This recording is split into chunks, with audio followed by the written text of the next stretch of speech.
Welcome back to Hudson Valley Prepping and Survival. Today we have some fire starters here to try out. These are MickWick all-natural fire starters. These are made in the Pacific Northwest, right here in the good old US of A. And I want to do some unconventional methods of trying to start these guys up.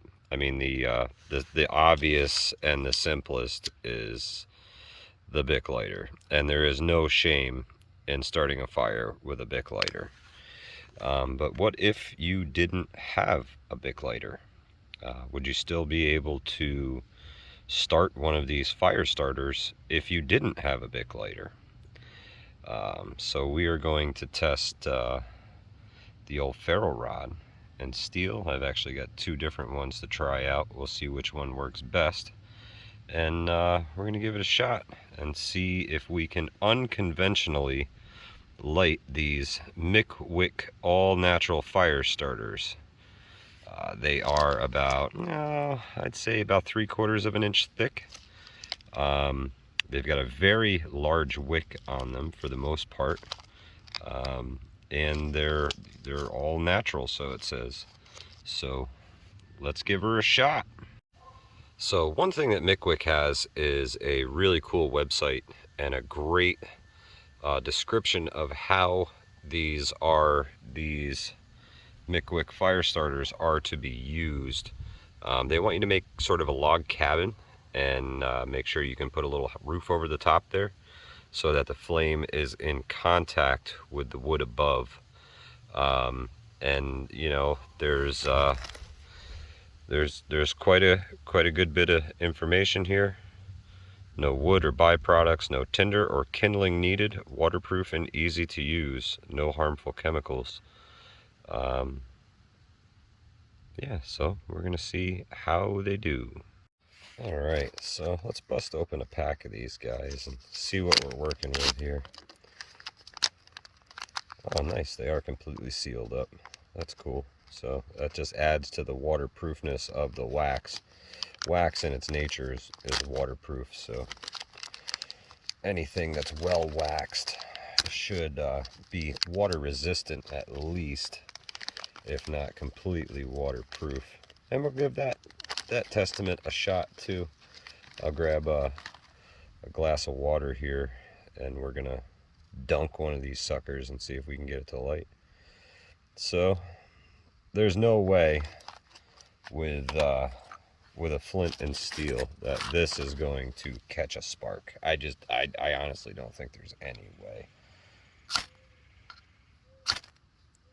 I can throw these sparks at this all day long, guys, and this is never going to catch. Not as is, anyway.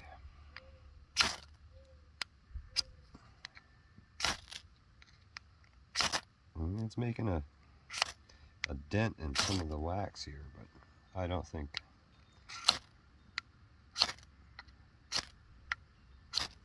So let's work the wick here a little bit and see if we can't fluff it up. You know, it was really caked with wax.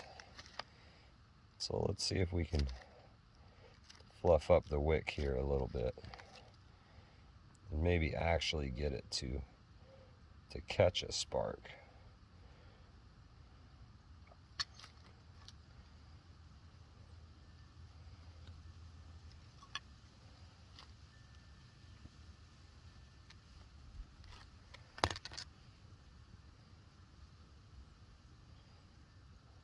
Rubber all around, loosen it up.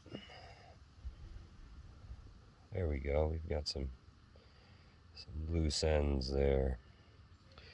I don't know if you guys can check that out, but we've doctored that wick up pretty good.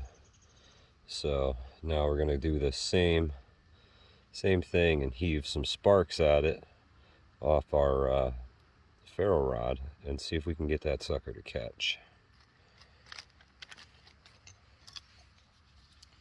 Yeah, I got some hope for this.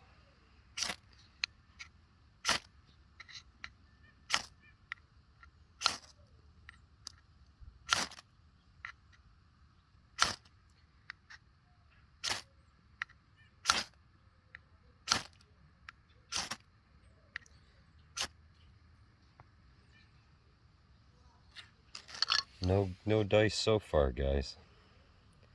No dice so far. Maybe we doctor the wick up a little bit more. Need all those fine threads to be able to catch a spark. The more you have exposed, the better. And wicks are kind of like, shoelaces in that they're woven together. So as you pull them apart, you get more and more strands. Oops, sorry about that. Let's see if I can get the camera to focus in on this guy. There we go. You get more and more strands, and the hope is that some of those tiny fibers in there will catch one of our sparks and start this guy going. Alright guys, we got that wick pretty doctored up, so let's give her a few more whacks with this guy before we give up and have to take a match to this thing. I haven't given up hope yet. Let's see.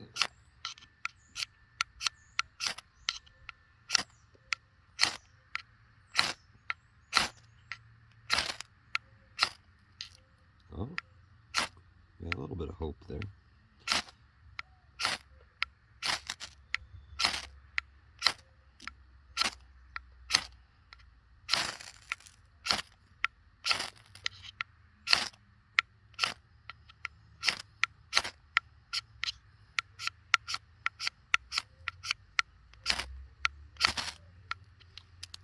Ooh, we had a little spark.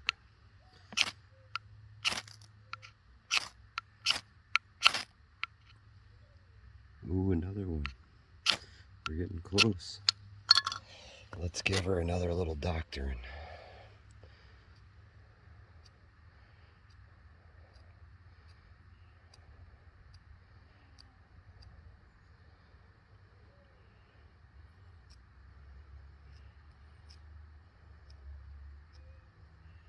Alright, come on now. We got a good wall of threads there to catch our spark now. Let's give it another shot.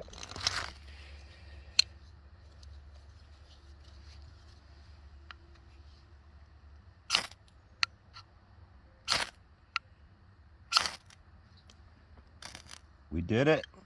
We did it. Look at that. We got the MickWick fire starter going with this UST Strike Force ferro rod. Look at that, guys. It can be done without a match. Not without some work and some effort, but it can be done without a match. All right, let's get this sucker over to the main fire. All right, so here I have my wood laid out as they instruct in the online manual. Now it says 1 will work, but 2 is always better. So for this demonstration, I've got some pretty old, pretty dry wood. So we're gonna try just that one MickWick there, and they tell you that you place it just over the top of the rest of that. And let's take a look underneath here and see what we see. Oh no. Oh, there we go. There we go. You want your flame in contact with the wood. So let's give it a few minutes, and we should have ourselves a roaring campfire here in about 5 minutes. So says the MickWick site. So while we're waiting on this fire, I wanted to let everybody know that I will be hosting in-person survival and bushcraft class in upstate New York. And if you're interested in possibly attending this bug out bag weekend, you can email me at hudsonvalleypreppingsurvival@gmail.com. About 3 minutes in.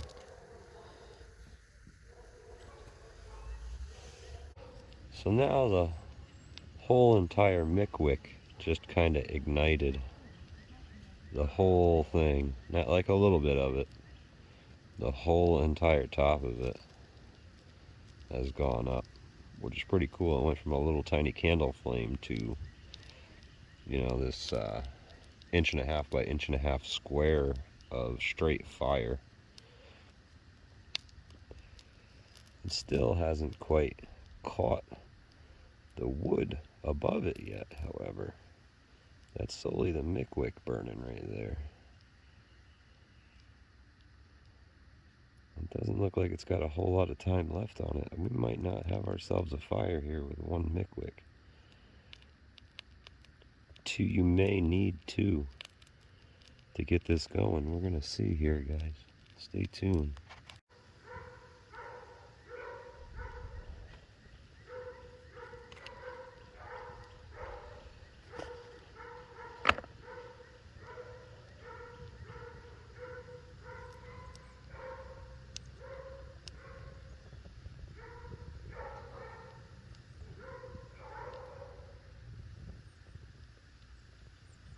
And just like that, the MickWick makes us a campfire.